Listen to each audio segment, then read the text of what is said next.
there's a great quote about poverty on page 59. So he says, the fundamental dogma of this creed declares that poverty is an outcome of iniquitous social institutions. The original sin that deprived mankind of the blissful life in the Garden of Eden was the establishment of private property and enterprise. Capitalism serves only the selfish interests of rugged exploiters. So what's interesting about this as well is that it's not partisan.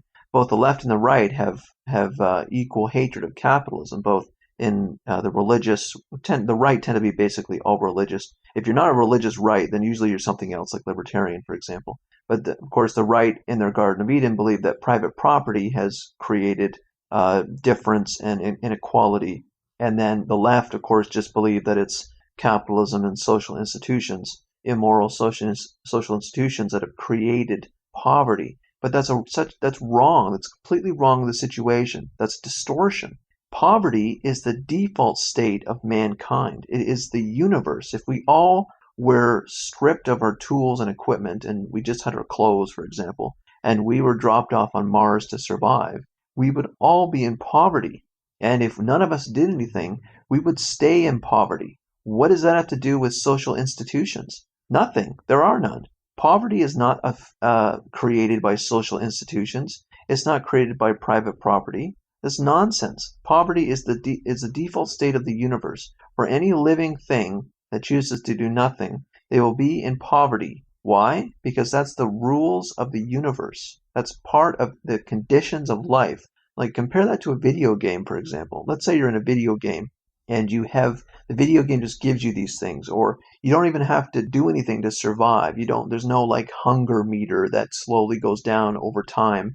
You can just stand there in this video game forever, and you don't require any action to maintain your existence. Then you wouldn't have poverty as the default state. There would be no poverty. There's nothing you have to do to sustain your life. But in this universe, any living thing to remain alive must engage in effort. Otherwise, they're already in poverty, but to at least pay the tax that nature has on all our lives, that is what we have to do to at least sustain ourselves. Otherwise, you're in poverty, and then the longer you're in poverty, the more and more likely you're just to die. So poverty is not created by these things. It's not created by private property. It's just part of this existence. And I think it's a fundamental error that they think that, and again, it also ties back to a lot of the other quotes that I've already discussed. People then think that their poverty is not their fault. It's the fault of some malevolent force, some hazy malevolent force that's kind of hard to define. And is it the patriarchy, or is it racism, or is it evil rich people? There's all these different shadows and different these strange things that people try to explain, or whatever the de jour explanation is today. But again, it's all for the purpose of just hiding the fact of your own failures. And for the most part, to control you. Various groups are indoctrinating you into these things, and they're just trying to control you, of course. So I think that's a fundamental point about the creation, about the existence of poverty. That's a fact of existence. It's the rules of this universe. And the only way to get out of poverty is to engage in effort to improve your wealth, or even to create wealth.